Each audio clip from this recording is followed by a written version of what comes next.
Olá, muito boa tarde para você que está nos assistindo. Começa agora o Sempre Juntos. Hoje, terça-feira, e o tema de hoje é: qual o seu sonho? Ser rica. Nossa, forte, né? Mas aí eu te faço uma pergunta, do jeitinho que eu comecei aqui, hein? Qual é o seu sonho? Muitos vão dizer que o sonho é o sucesso profissional. Mas aí ele vai dizer que precisa o quê? Do dinheiro. Muitos vão dizer que é ter uma família estruturada. Mas, em seguida, vem: precisamos do dinheiro.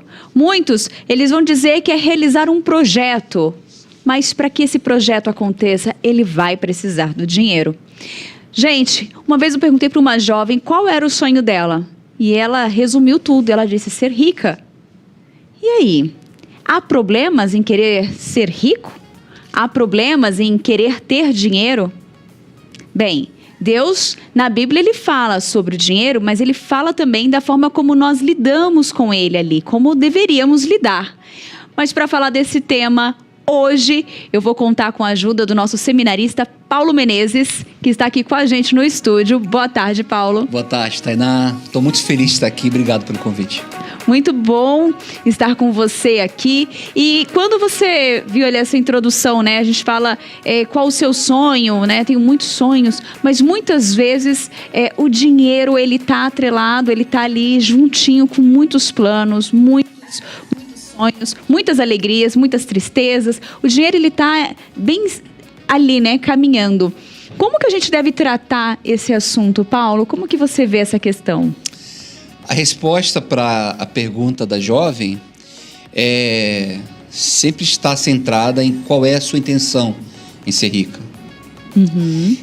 Aliás, essa deveria ser uma pergunta que nos conduziria a um autoexame. Sempre, sempre, sempre. Por qual intenção eu quero casar? Qual é a minha intenção de ter filhos?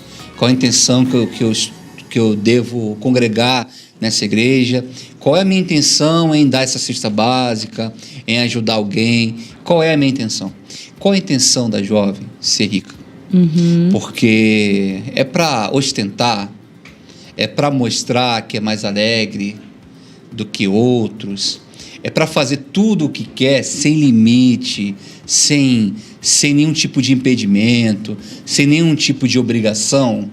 É para querer ser Deus. Essas intenções, elas precisam ser crivadas pelo julgamento de Cristo Jesus, né? Elas são boas. A gente sabe que tudo que é bom, tudo que é de boa fama, tudo que é puro, né? E se há algum louvor, né? Filipenses 4:8, seja isso que ocupe o vosso pensamento, né? É de boa fama, é puro, ele tem algum tipo de finalidade que honra e glorifica a Deus, né? Essas são perguntas que a gente deve se fazer ao ouvir esse tipo de respostas como você ouviu. Exatamente.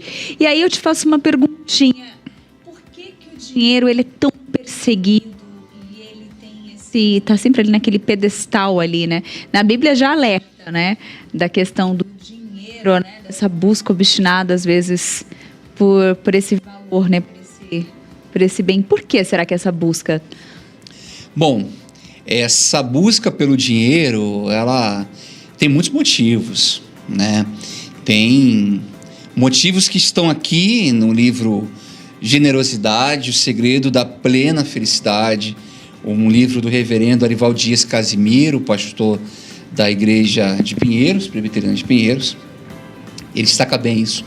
Mas também tem outras intenções. Ter dinheiro é ter poder. E ter poder é fazer tudo o que se quer fazer, o que se deseja fazer. Eu posso ter muito dinheiro. E Tainá, se eu tivesse muito dinheiro, aonde eu estaria agora? Essa é a pergunta que eu faço a vocês.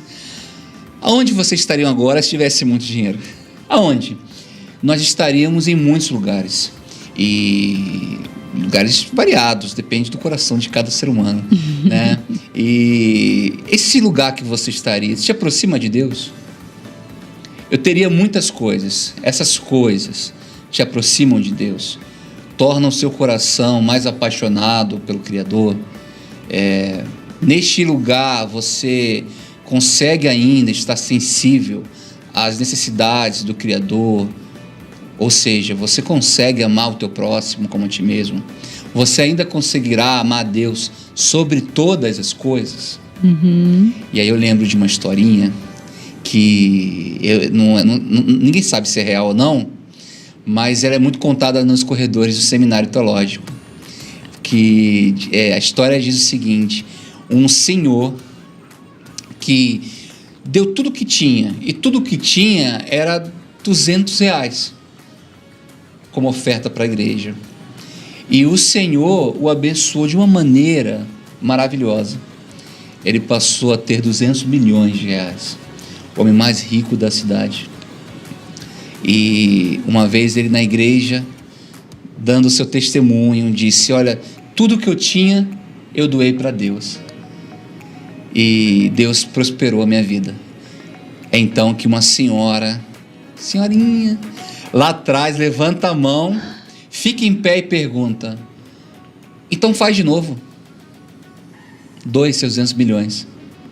De novo. Olha, que ousadia, que doar 200 ideia. reais é mais fácil, né? Agora 200 milhões. Será que amaríamos a Deus sobre todas as coisas? Né? Ou teria algum tipo de impedimento? Às vezes estamos com corações mais dispostos a doar pequenas quantidades, porque isso não nos custa muito. A oferta da viúva pobre foi uma oferta que custou tudo dela. E será que abriríamos mão do poder, do ir e vir? Será que abriríamos mão de comer em um local melhor? Ou será ainda que faríamos como a igreja primitiva, a igreja do primeiro século, que jejuava, não para que alcançasse um estado de espiritualidade rica e valorosa, mas que jejuava para que o imigrante, o órfão, para que o estrangeiro e para que o novo na fé comesse. Olha só. Como eles trabalhavam, recebiam apenas o salário do dia, eles pegavam o salário do dia e compravam comida para comerem. Não tinham muito estoque. Então eles jejuavam, passavam fome para alimentar outras pessoas. Meu Deus. Isto era um jejum. Será que faríamos isso? Amaríamos a Deus sobre todas as coisas e amaríamos nosso próximo como a nós mesmos? Essas são perguntas que devemos nos fazer diante do sonho das riquezas. Né? Esta riqueza vai me dominar ou essa riqueza servirá para a honra e glória do Senhor? Sobretudo, eu amarei mais a Deus e eu amarei mais ao meu próximo tendo isso? Será que o iPhone custa isso? Né? Boa pergunta. Será que um carro do ano faz que eu ame mais a Deus sobre todas as coisas e ame mais o meu próximo? Qual a finalidade disso? Essas são perguntas que devem rodear os pensamentos daquele que serve a Jesus. Olha, já vou até anotar essa próxima pergunta. Qual a finalidade de você querer ter o dinheiro, né? Já vou deixar isso salvo, guardado. Até mesmo pra gente refletir em alguns momentos da vida, né? Tem hora que a gente começa, tá ali naquele fluxo do dia a dia e começa a ver que esse mês extrapolou e você já começa a falar, nossa, será que o meu salário, será que eu tenho que fazer alguma coisa? Você já começa a buscar e aí plano B, né? E aí você já fala, Deus, calma, Tainá, você está perdendo o foco. Mantenha calma, não se desespere, né? Alguns especialistas, não só da igreja, mas do mundo, têm dito que o dinheiro e a busca pelas riquezas é o mal deste século. Eu acho que já é há muitos séculos atrás, né? A busca pelas riquezas, né? E por causa disso, a gente tem trocado pessoas e coisas e abandonado lugares e abandonado sem permissão de Deus. A gente tem trocado pessoas também sem a permissão de Deus, apenas em busca do dinheiro. E A gente tem desculpa para tudo e a gente também usa o dinheiro como desculpa para não ter uma vida mais santa. Por que não ora mais? Porque eu tive que trabalhar. Porque não ler mais a Bíblia? Porque eu tive que fazer algo no trabalho, eu tive que ganhar mais dinheiro. A gente vive buscando uma vida cada vez mais ilusória, cada vez mais fora de uma realidade, cada vez mais próspera e abundante, que só vai nos resultar prosperidade somente para mim e para minha família, mas isso não significa prosperidade para os meus irmãos na fé e nem para os que sofrem. É uma busca que peca tanto os capitalistas quanto os marxistas, por exemplo. Tanto um quanto o outro são suscetíveis a este pecado. Essa busca, e a gente quando fala sobre essa liturgia do ordinário, quero chamar assim, que é essa dinâmica do dia a dia. Por que eu não leio mais a Bíblia? Por que eu não oro mais? E quase sempre eu percebo que é porque eu estou trabalhando mais do que deveria, ou estando mais envolvido no trabalho que deveria, em busca de coisas que são passageiras, que não são eternas. Eu conheço pessoas que eram amáveis quando estavam desempregadas e se tornaram monstros quando começaram a ganhar dinheiro. Não é que o dinheiro transforma, mas o dinheiro realça e ressalta esse mau valor, essa má característica do coração, essa disposição do coração de pecar. Eu conheço pessoas que tinham uma vida de oração, mas quando começaram a ganhar dinheiro, abandonaram a vida de oração, trocaram suas famílias. Meu Deus. E foram morar com outras pessoas em outros locais e se desviaram da fé. O dinheiro foi o transporte para a queda na fé. O dinheiro apenas foi o transporte, mas já havia uma vontade. Então essa vontade está relacionada a esse poder. Ter dinheiro é ter poder. E ter poder dá prazer. Assim como dá prazer também dominar o outro, assim também sente esse prazer quem é inseguro, quem é controlador ou quem é possessível. Ter poder sobre riquezas dá prazer. Ter poder sobre pessoas também dá prazer. E alguns seres humanos são viciados nesse tipo de prazer. Olha só, que interessante isso. E aí até que eu ia falar, porque a gente fala do dinheiro, muitas vezes tem aquela questão para alguns, né, ter dinheiro, fazem uma leitura errada do versículo, né, quando fala do camelo, né, passar por uma agulha ali, e às vezes a pessoa tem uma visão errada, fala, ser rico é pecado, né, não, então ser rico é pecado, e tem aquela visão, né, não posso ter ambição, não posso querer ter dinheiro também, e a gente analisando esse outro lado, mas é pecado a pessoa querer ganhar bem, a pessoa ter uma condição melhor ali? Em si não é pecado, em si não é pecado, inclusive aqui no livro Generosidade, o segredo da plena felicidade, o pastor Arival, iluminado, diz que em nenhum lugar da Bíblia se condena o êxito financeiro e o fato de ser rico. Há muitos servos de Deus que foram ricos: Abraão, Jó, Salomão e José de Arimateia. A Bíblia se preocupa em orientar como ganhamos, usamos e nos relacionamos com as riquezas. Coisas materiais não podem satisfazer as necessidades espirituais do coração humano. É loucura achar que temos o controle da nossa vida porque temos bens materiais. Você vê que essa dinâmica do controle, do poder, ela é muito real. Tudo que veste com uma capa e nessa capa tem um S grande de Superman, é nocivo a nossa espiritualidade. Eu costumo dizer que quanto mais humanos, mais santos. Quanto mais santos, mais humanos. Essa tentativa de desumanizar o homem e torná-lo num superpoderoso herói é maligna. é maligna. Tudo que te coloca nesse status de herói, de poderoso e tudo, é nocivo à alma. Porque o Senhor nos dá santidade para que sejamos mais humanos, não heróis. Sim. O pastor Arival, depois de fazer essa dinâmica aqui, ele vai nos dar 7 princípios bíblicos fundamentais sobre riqueza e doação. Eu realcei aqui porque é muito bacana esses princípios bíblicos e vai matar muitas questões nossas. Ele vai dizer: 1. Tudo o que possuímos pertence a Deus. No 2, nossas riquezas e posses devem ser usadas para os propósitos divinos. No 3, a riqueza é como a dinamite, com grande potencial tanto para o bem quanto para o mal. Conversamos também um pouco sobre isso, né? No 4, a riqueza mundana é passageira. Os tesouros celestiais são eternos. No 5, dá aos pobres com generosidade.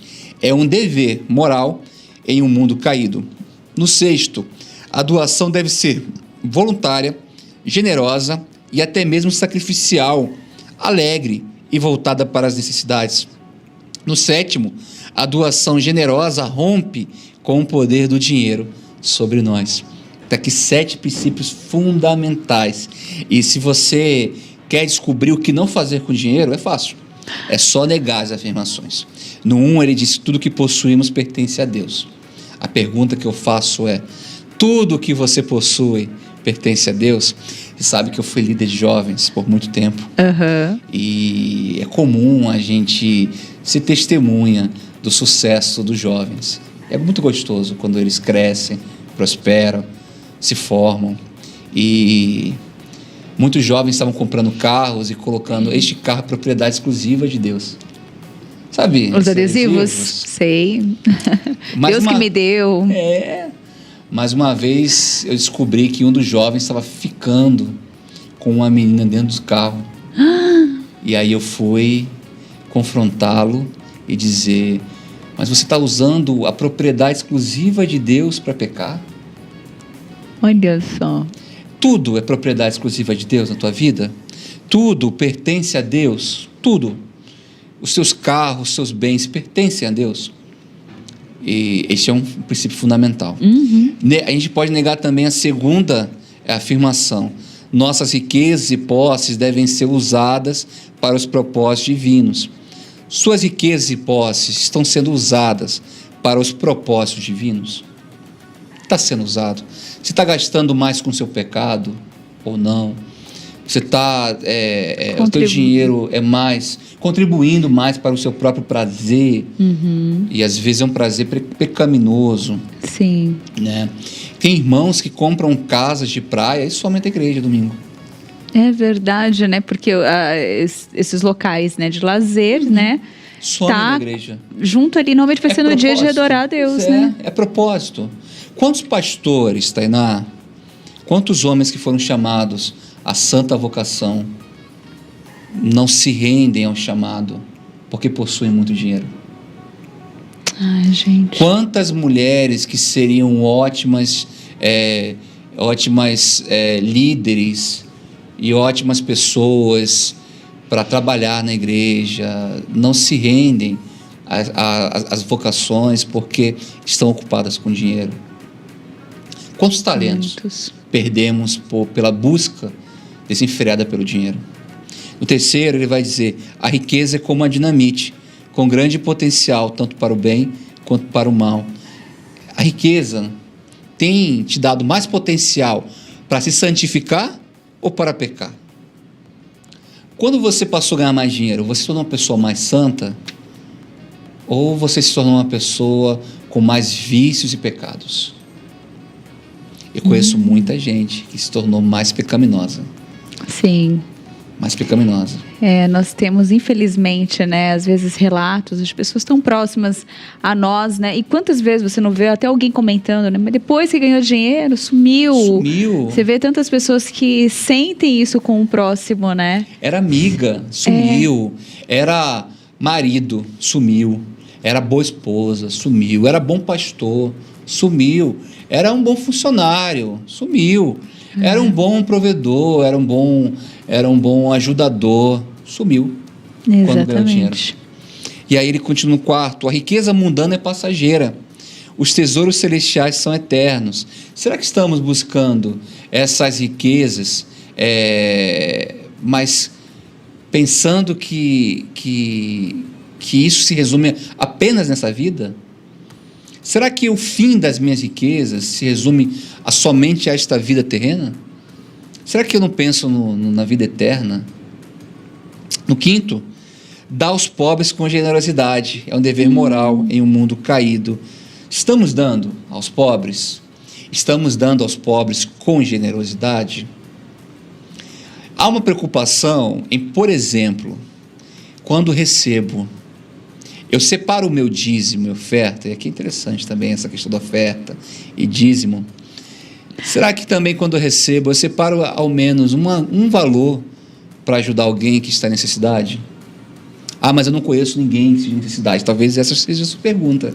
Eu não conheço ninguém ao meu redor. Como que eu vou ajudar, né? Quem eu vou ajudar? Eu quero te ajudar. Entra no site da IPP, pp.org.br, e lá nós temos diversas ações e comunidades, né? E você pode conhecer e pode nos ajudar.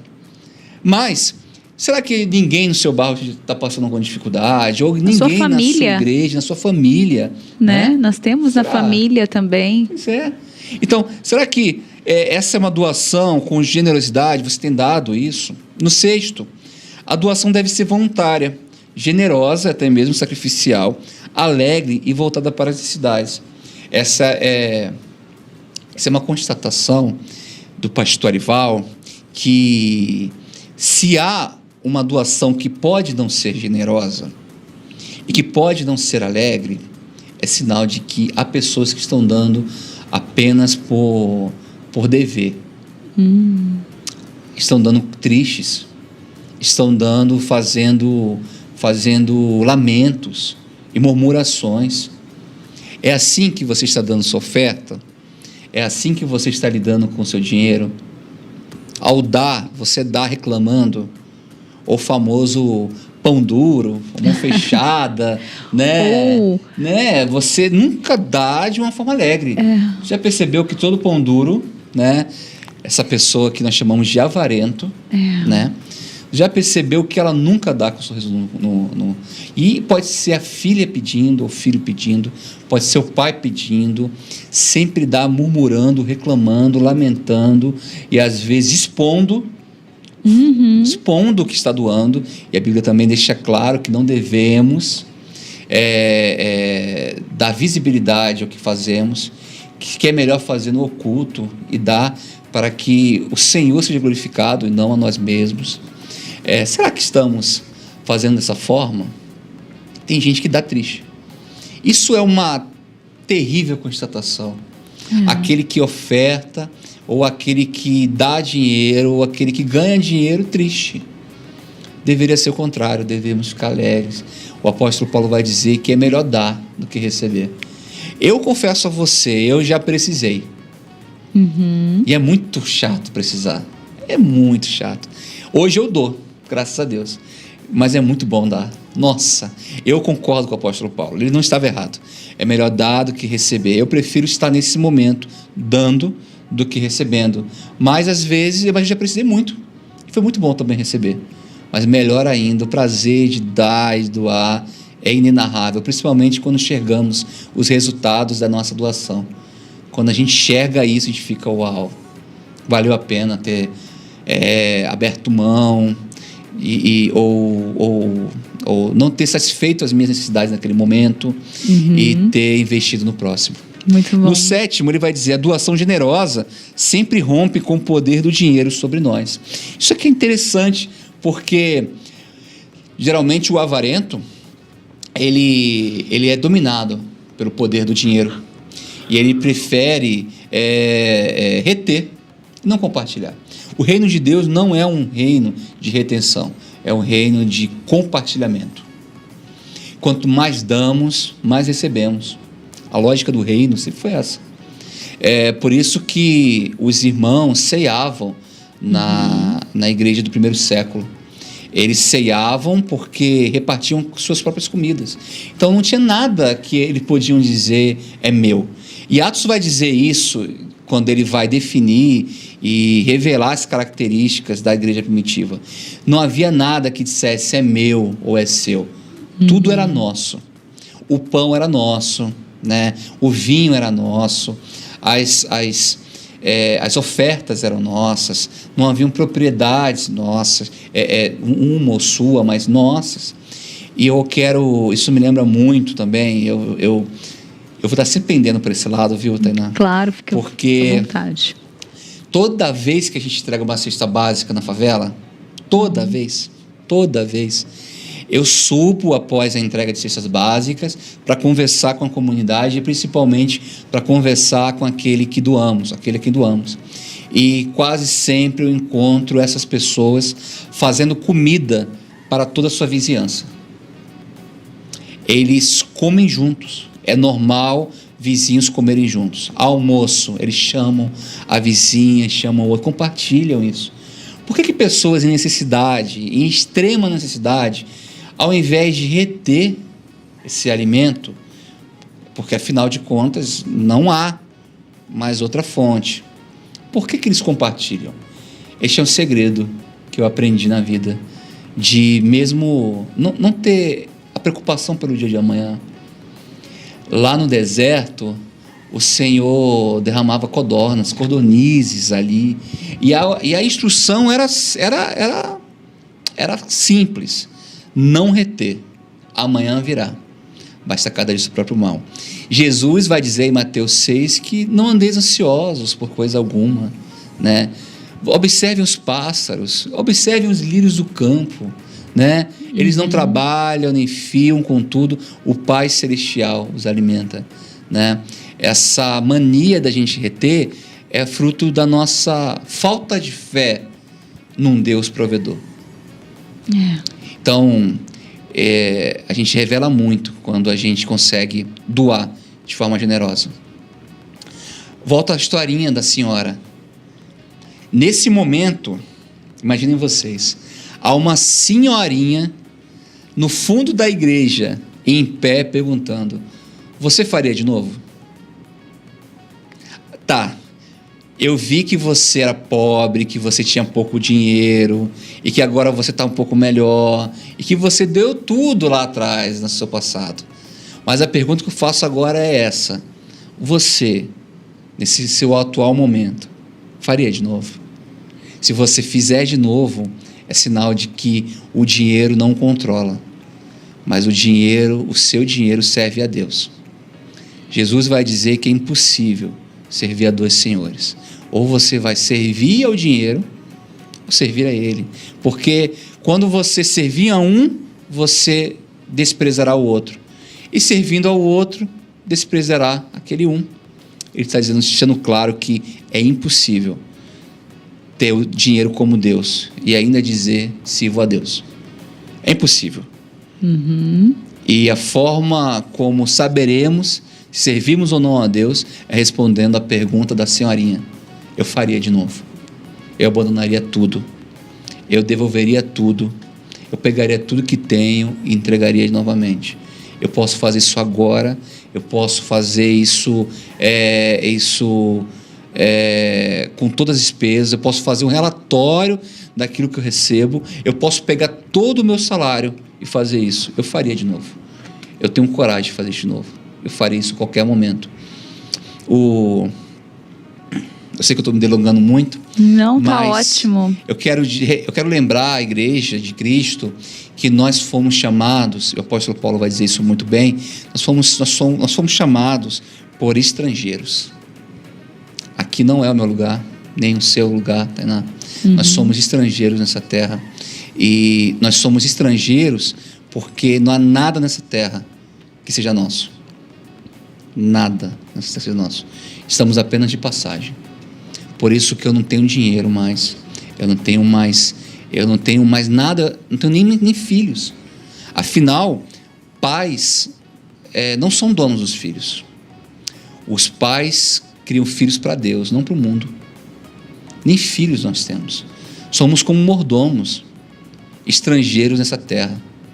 Não devemos ter nada que possamos dizer é meu ou é seu. Tudo é de Deus. Tudo, tudo. E chegará um dia que ocuparemos, estaremos no nosso local, no lugar santo, que fomos chamados e fomos criados e fomos conduzidos e guiados para este lugar. Mas ainda não é este lugar. Meu celular, o meu tênis, meu carro, a minha casa, ao pedido de Deus, diante do pedido de Deus, é dele. É dele. É muito interessante porque Abraão, o homem mais rico de toda a terra, ele compreendeu isso de uma maneira tão bonita que quando Deus pediu, e Deus poderia ter pedido qualquer coisa, todas as suas riquezas, mas Deus sabia onde estava a riqueza de Abraão. E quando Deus pediu o seu próprio filho, o filho de Abraão, Isaque, Abraão não pensou duas vezes, subiu no monte com ele e preparou a sua faca, o seu machado para sacrificar Isaque. Isso é assustador, mas Abraão tinha um coração exposto. Ele sabia que era estrangeiro e não tinha nada. Cristo veio para ser o mediador dessas relações. Quando Cristo é o mediador das nossas relações, não consideramos mais nada nosso. Ele agora é o mediador, ele agora faz essa ponte entre mim e Deus. Ele agora faz a ponte entre mim e o próximo. Ele faz a ponte entre mim e todas as coisas. O escravo não tem posse nenhuma. E quando o apóstolo Paulo se chama de apóstolo e servo de Cristo Jesus, ele está usando a palavra grega doulos, e o escravo não tem posse alguma. Isso vai significar, naquele contexto, que a casa do escravo não é mais dele, mas é do Senhor. A esposa do escravo não é mais dele, mas é do Senhor. Os seus bens não são mais dele, mas é do Senhor. Seus filhos não são mais dele, são do Senhor. E é esse sentimento de que somos servos de Cristo Jesus, que Ele é o nosso mediador, que também somos estrangeiros na face da terra. Tudo isso, além da certeza da palavra de Deus que nos garante que nada vai nos faltar, além de Jesus dizer que é impossível servir a dois senhores, além de Jesus dizer que para a gente não se preocupar com o dia de amanhã, tudo isso deve passar pela cabeça do cristão quando ele pensa em finanças e dinheiro e riquezas. Tudo isso. É assim que o cristão age, não tendo nada como seu. Por isso que esse primeiro princípio bíblico do livro de generosidade, ele está coberto de razão, porque tudo é de Deus. Tudo. Amém. E só uma observação que eu acho interessante, quando a gente fala que nós somos escravos, né? Que nós somos servos, é importante a gente entender com uma visão, não aquela visão que nós temos de escravos, né, que são acorrentados, presos, sofridos, mas que vem da origem, os escravos vêm da origem doulos, né? Isso. Mas que vem o prazer em servir ao seu Senhor, né?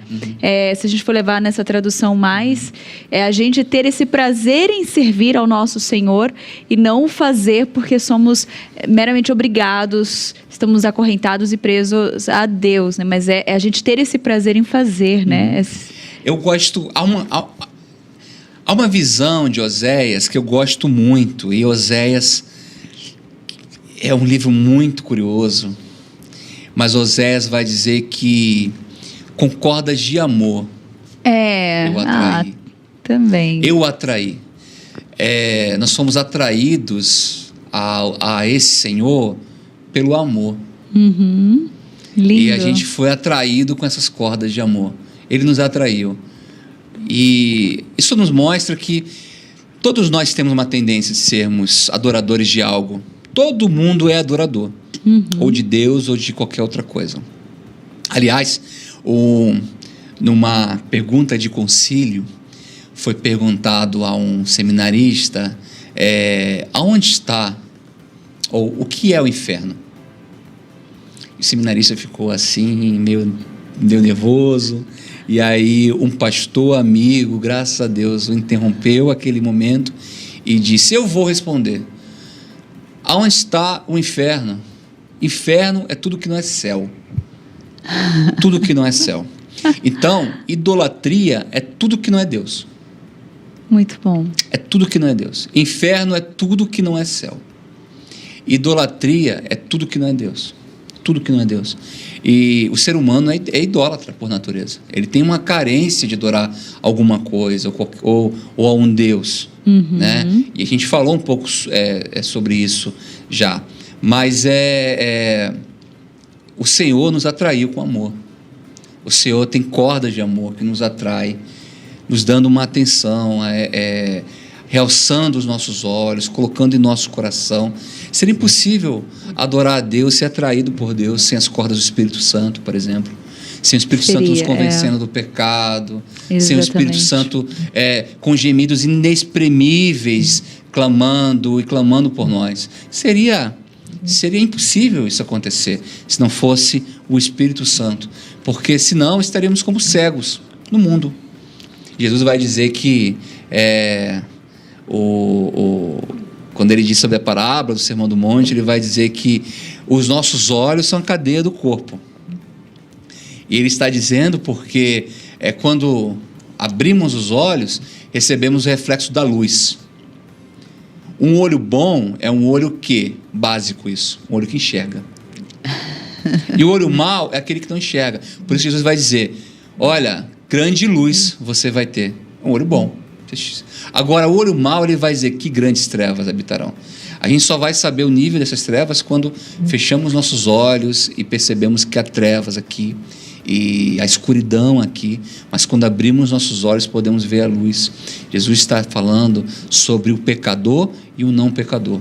Os pecadores, eles estão cegos pelo mundo, jamais veem a Deus e jamais poderão adorar um Deus, mas nós fomos alcançados pela graça e recebemos do Senhor a visão. Hoje Amém. Podemos enxergar, podemos ver todas as coisas. E é por isso, Tainá, que quando oramos com sinceridade, o Espírito Santo nos abre os olhos e nos faz enxergar aonde estamos errando a respeito do dinheiro. Exatamente. Aonde está indo nosso dinheiro? Como podemos melhorar, você e eu?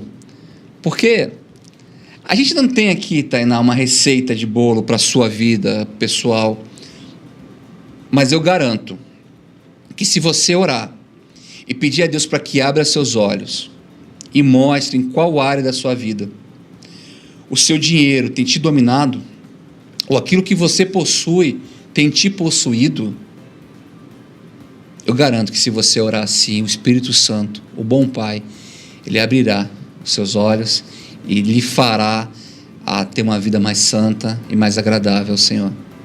Ai, amém. Acho que nós possamos, fazer essa oração mesmo, e não sei se essa é uma área que tem te atormentado, que tem te incomodado de alguma forma, mas esse é o momento mesmo da gente refletir e pensar.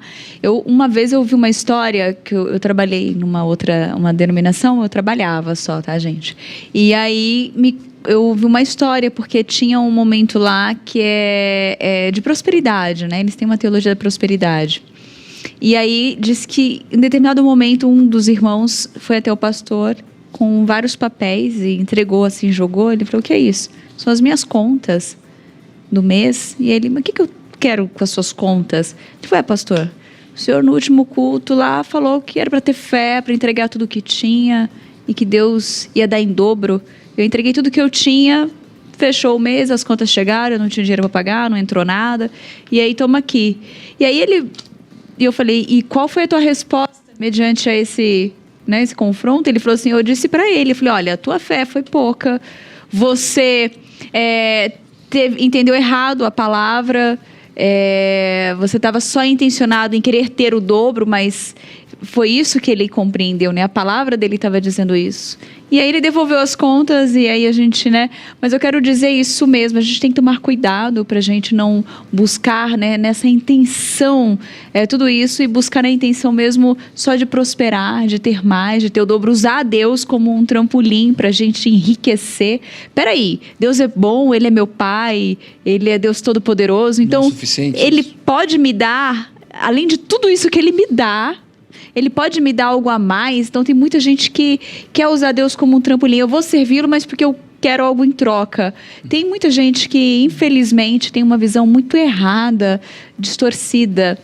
E essas pessoas jamais subiriam o monte e dariam Isaac. Jamais. Elas lutaram muito para terem o que têm. Elas choraram muito, fizeram muitos sacrifícios na igreja. Venderam suas coisas, deram ofertas exorbitantes. E ficar pobre, de novo, é o inferno para elas. Exatamente. Tadinhas, não sabe o que é inferno, né? Exatamente. A vida com Cristo não tem essa dinâmica. Não tem essa dinâmica. A gente... Aliás, o que eu tenho experimentado na vida é de que quanto mais generoso eu sou, mais rico eu me torno. Ou seja, quanto mais eu divido com o meu próximo, mais rico eu me torno. Tainá, não sei se cabe um testemunho muito rápido, mas eu vivi um momento da minha vida muito difícil. Eu era um simples estagiário de direito, andava de terno e gravata, já crente, tudo, mas tive que escolher, ou pagava a faculdade e continuava no estágio, ou comia. Então, naquele sábado, na sexta-feira à noite, eu abri a geladeira e percebi que não tinha mais nada para comer. Eu morava sozinho, com minha irmã mais nova. Meus pais moravam em outro estado. E eu disse à minha irmã, o que vamos comer hoje? A gente não sabia o que comer, não tinha o que comer. Eu orei. Falei com Deus, eu não vou pedir nada a ninguém. À noite eu fui chamado para comer uma pizza com os irmãos do louvor. Nem cantar eu canto. Oh, meu Deus. Nem tocar eu toco. Mas eu fui. Foi pizza, cara. E fui. Oh, e aí, no sábado não teve jeito. Não tinha comida. E eu fiquei com fome. Dormi mais cedo. E foi o sono. E eu entendo por que os moradores de rua dormem tanto. Porque o sono faz com que a vida passe mais rápido. Por isso. E dormi. Domingo, e continuei a oração. Mas eu não fiquei triste, assim, continuei a oração. Domingo pela manhã, um irmão, amigo, ele me chama para comer um churrasco. Olha que bênção. Meu e eu fui Deus. todo afoito comer um churrasco. Ele passou num supermercado desses grandes, não vou falar marca. E esses supermercados. E aí ele começou a fazer compras de casa, tá? E com papel higiênico e tal. E aí eu murmurei e falei, Deus, eu tô com tanta fome, esse irmão vai aproveitar esse momento para fazer compras de casa? E ele continuou comprando. E pior, Tainá, ele pegava um produto e dizia, Paulo, esse aqui é o melhor produto, esse aqui é o melhor chocolate. E eu ficava pensando, meu Deus, eu não tenho nada o que comer. E eu vou ser humilhado ainda. E ele fez um carrinho, 2, 3, 4. E eu falei, sabe, homem já não gosta de fazer compra. Principalmente quando é compra dos outros. Imagina, né? Talvez você esteja se identificando com isso. Quando ele pagou tudo, ele virou para mim e disse, Paulo, isso tudo é para você. Eu nunca e jamais falei para ninguém o que eu estava vivendo. Nunca falei para Deus. Mas Deus quis tocar o coração dele. Eu imagino que Deus tocou o coração dele. Ele provavelmente deve ter virado para a esposa e deve ter feito essa proposta à esposa. E ter perguntado à esposa, amor, o que você acha de a gente ter que gastar R$1.500 numa compra aqui? Eu fico imaginando essa dinâmica. E a esposa ter outra doida de ter dito, sim, vamos gastar R$1.500. E só por uma suposição, algo que Deus colocou no coração. Só isso, porque não sabia e ninguém sabia. E baseado apenas naquilo que Deus colocou no coração desse irmão, esse irmão me presenteou com 6 carrinhos de supermercado. Deus. E isso foi bênção. suficiente para que a minha despensa tivesse alimento por 6 meses. 6 meses de despensa, mas só papel higiênico eu fiquei 1 ano com ele. Mas é esse tipo de generosidade. Quando eu recebi, eu chorei muito. Eu imagino. Abracei esse meu amigo, que é amigo até hoje, e disse a Deus: é Deus, um dia essa fase vai passar, e quando essa fase passar, eu vou fazer isso com alguém que esteja precisando. 1 ano depois a fase passou, eu orei a Deus, e o Senhor me mostrou a quem eu deveria ajudar. Sim, numa oração, uma intuição. E fui e acertei. A pessoa precisava, fiz a mesma coisa. E com o tempo depois veio a ONG. Olha só, nasceu e a gente um adotou projeto. 200 famílias. E temos ajudado todo mês com cestas básicas essa família. Então, quanto mais a gente é generoso, mais recebemos. Muito bom, que bênção. Glória a que Deus bênção. pela vida desse rapaz que entendeu Glória a Deus. a sua função no reino de Deus. Glória a Deus. Eu acho que muitos que estão assistindo talvez se identifiquem bastante com essa história. Eu lembrei de uma também e assim, foi muito emocionante também. Passei também por uma situação difícil e aí eu acho que a questão do dinheiro também, quando às vezes Deus também não dá o dinheiro, é para tratar em alguns momentos da nossa vida, a gente permite a gente passar para ser tratado, né? E olha só quanto o resultado que deu, né? Com essa fase que você passou, com essa generosidade desse amigo, né? Então Deus, eu falo, tudo na vida, né? Tudo que nos acontece, é difícil, gente, é difícil. E olha, eu vou te falar, a fome é uma coisinha que dói, que você chega no momento que você, às vezes até o sentido, você fica todo atordoado, é difícil, mas assim, lá na frente, às vezes a gente entende o que Deus quis tratar e muitas vezes a gente também não vai entender, né? A gente, muitas vezes não é revelado o propósito, mas Deus está operando grandes obras ali nas nossas vidas, né? A minha Lídia tem uma frase que diz que Deus não desperdiça nada. Não sei se ela ouviu de alguém, mas ela sempre diz isso para mim. Deus não desperdiça nada, ainda que seja fome. Muito Deus bom. não desperdiça nada. Deus continuou ali me amando.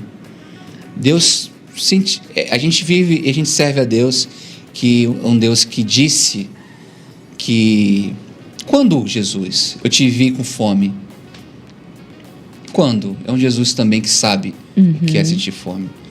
E ele diz, a resposta dele é: toda vez que você fizer a um dessas pessoas, fará a mim. Amém. Né? Amém. Ai, que lindo, que bom. Dava pra gente continuar com esse programa, mas vai tentar fechar aqui. E eu gostaria de chamar um desenho ali na telinha pra gente refletir um pouquinho, Paulo. Sim, vamos pegar uma imagem de um desenho. Olha só. Só se impressiona com o glamour e riquezas deste mundo o cristão que se esquece da infinita riqueza que ele tem em Cristo. Muito bonito, hein? Esse desenho é do Entendendo o Tom, né? Muito e bom. o Reverendo Milton ali, Júnior, baseado no Reverendo Milton. Essa frase, né? A imagem, muito bom, né? Muito bom. Lembrou uma frase de Bonhoeffer, Dietrich Bonhoeffer, um teólogo que eu gosto muito. Ele disse que não pode custar barato para Deus, não pode custar barato para nós aquilo que custou caro para Deus. Nós somos preciosos, principalmente Jesus Cristo é precioso à vista de Jesus e custou caro a Deus. Não pode ser barato para nós aquilo que custou caro para Deus. Amém. Aí está o valor que possuímos. Amém, que ótimo. E pra gente completar, ainda mais, deixar ainda mais redondinho, eu vou chamar um vídeo da Marcela Mello. Ela gravou pra gente, falando assim, vai ser desse ídolo um pouco compreendido. Olha, eu atrapalhando toda. Ela vai falar justamente disso, desse ídolo aí que é tão, às vezes, tem tanta dificuldade de ser compreendido por muitos, né? Então vamos ouvir o que ela gravou ali pra gente.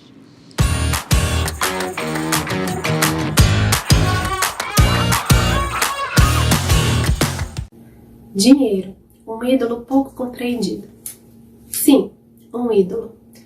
Hoje nós vivemos tempos em que são nos apresentadas propostas de aprender a investir, da importância de conquistar o seu primeiro milhão ainda na juventude, e a nossa mente tem sido cada vez mais cheia de é importante enriquecer.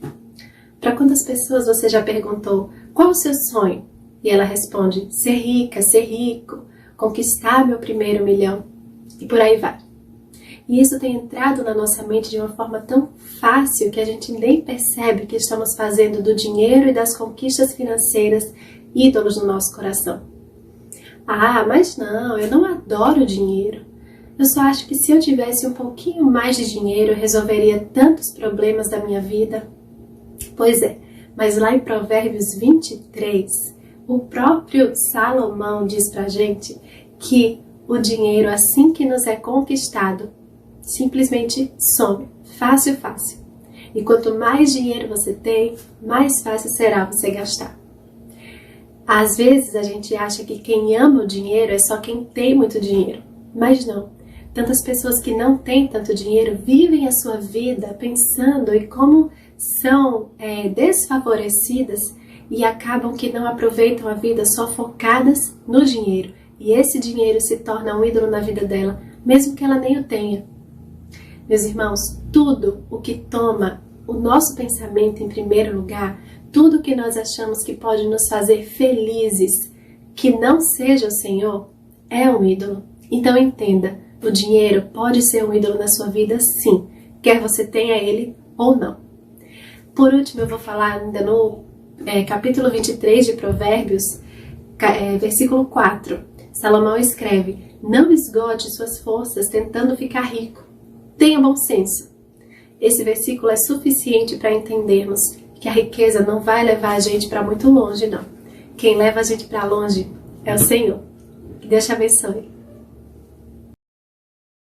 Obrigada, Má. Exatamente. O que nos leva para longe é o Senhor. É o Senhor. E ela citou o exemplo de Salomão, né? Que experimentou tudo isso e no final ele conclui que... Não tinha, o homem mais rico do mundo também, né? O homem mais rico do mundo, vamos enfatizar, mas né? disse isso, né? Que não servia para muita coisa. E realmente não serve para muita coisa, né? O Steve Jobs tem uma frase, e foi atribuída a ele. Dizem que ele disse no leito da morte isso também, que o dinheiro pouco importava para ele naquele momento, porque não conseguiria resolver a doença que tinha.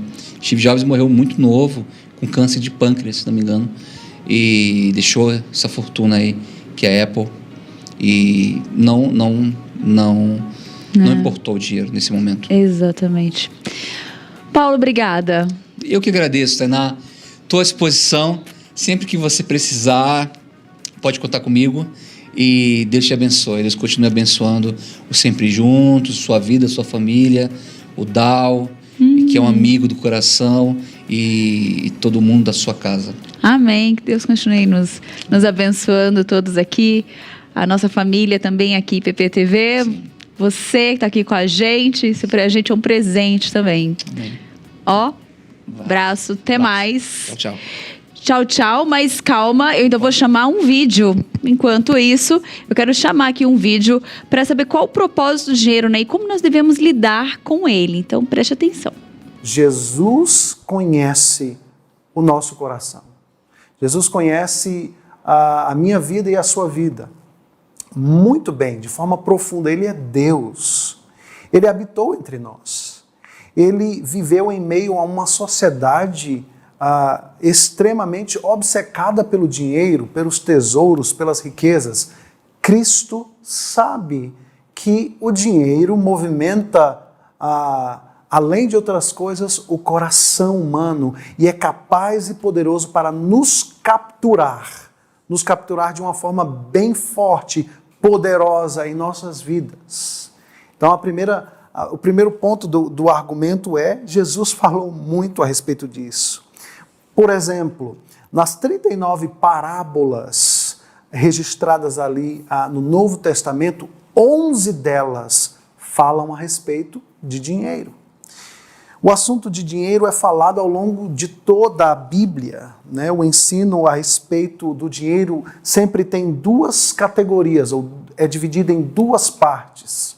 as bênçãos que o dinheiro traz e também os perigos que ele nos traz. Então, essas coisas levam a todos nós a uma conclusão. Um problema com relação ao dinheiro é um problema do coração, é um problema espiritual, é um problema que está localizado naquele âmbito da existência humana, aquele termo expresso na Escritura Sagrada de diversas formas e centenas de vezes para se referir ao nosso ser imaterial, o coração. Um problema com o dinheiro revela um problema no coração do homem.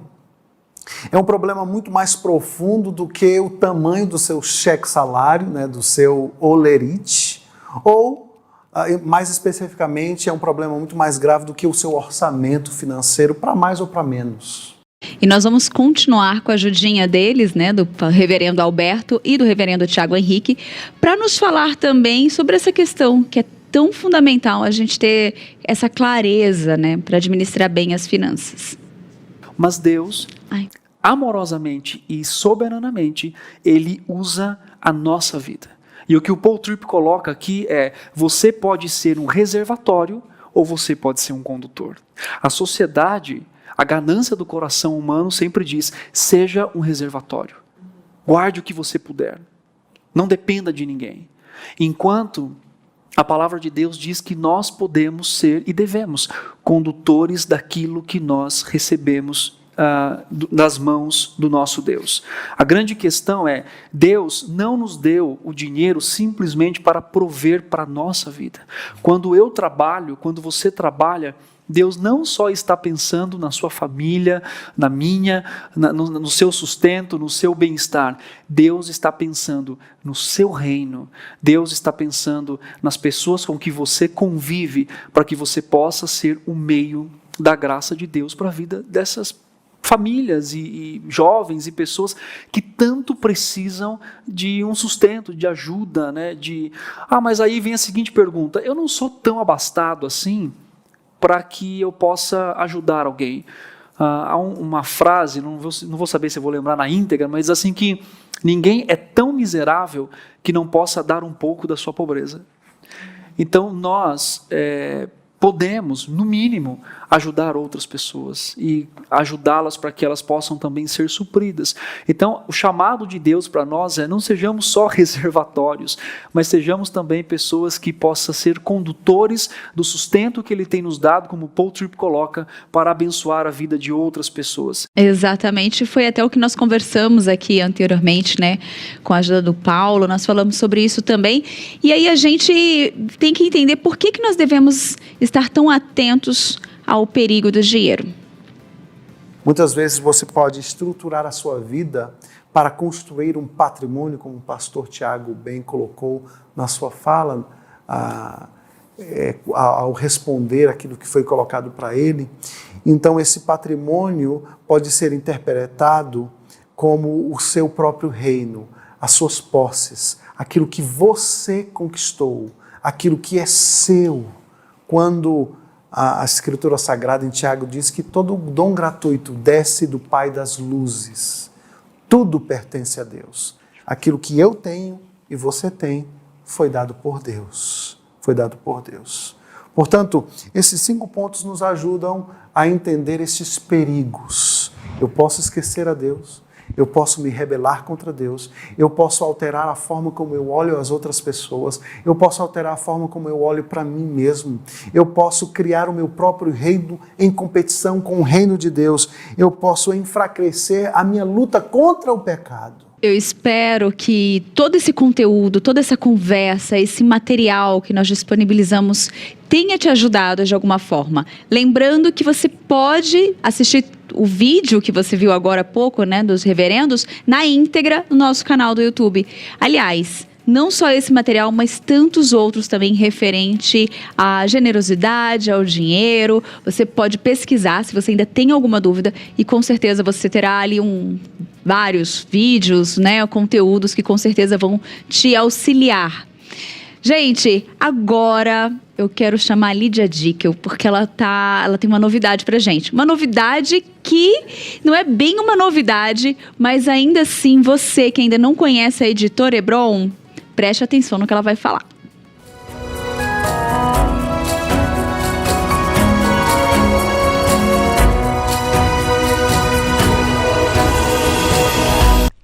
Boa tarde, Tainá. Boa tarde, você que está nos assistindo. Quero falar hoje da Editora Hebron, que já é uma realidade. E o que nos deixa mais felizes, mais alegres, é saber que todo o lucro da Editora Hebron, da venda dos livros, será destinado a missões. Para quê? Para ajudar a Igreja Presbiteriana de Pinheiros a cumprir a visão de uma grande igreja missionária. Então, usufrua dessa editora, compre livros, tem muito livro bom, e essa é a dica de hoje desse sonho que virou realidade. Editora Hebron, só acessar o site editorebron.com.br. Também tem no Instagram, só seguir lá e desfrutar dessa bênção de conteúdo cristocêntrico de qualidade. Lídia Dickel para o Sempre Juntos.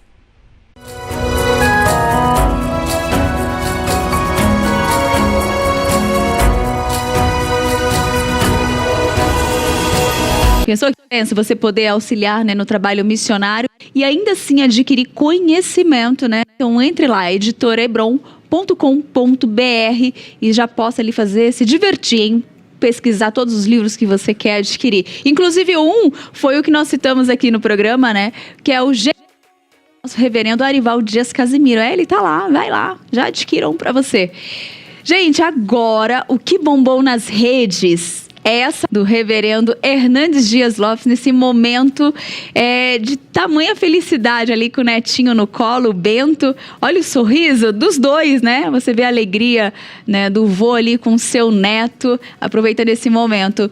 Muitas curtidas, muitos comentários, um momento de total descontração do nosso reverendo. A gente sempre vê ele, né, de terno, sempre aqui, né, trazendo uma palavra. E aí ele compartilhou essa foto de um momento tão descontraído ali em família. Então você ficou com vontade de curtir a foto, quer ir lá comentar, é só ir no Instagram dele, que é o @HernandesDiasLopes. Lembrando que você também pode acompanhar o IPP-TV aqui, né, pelo Instagram, que é o @IPP.TV. Lá tem fotos de bastidores, lá tem a nossa programação, então lá vai ter os banners, né, as chamadas dos próximos programas. Lá você vai ficar super atualizado também com a programação dessa sua TV missionária. Nós ficamos por aqui. Eu espero que o programa de hoje tenha te edificado, tenha ajudado aí na sua caminhada cristã. Lembrando que hoje às 20 horas tem Você é um Missionário com o reverendo Arival Dias Casimiro. Então assista, continue aqui com a gente, nossa TV missionária. Um beijo grande. Tchau!